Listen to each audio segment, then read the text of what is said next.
मोर प्रिय सिद्धि श्रोता मंडली मु कवि जनार्दन आज समाजर कल्याण पाई किछि हितवचन प्रदान करी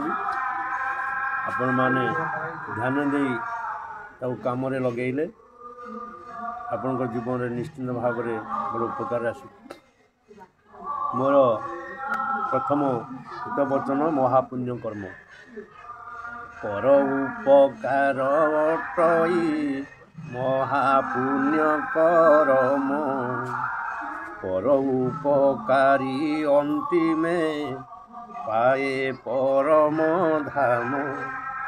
निज स्वार्थ पाई जे जन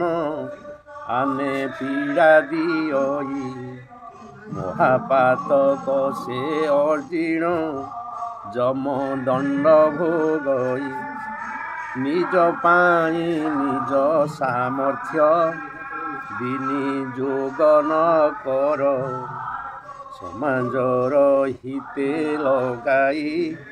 अन्य दुख निवार धर्म देवंकर ये अटे महत उपदेश मानि जे चलई से जन पाए प्रभु आशीष।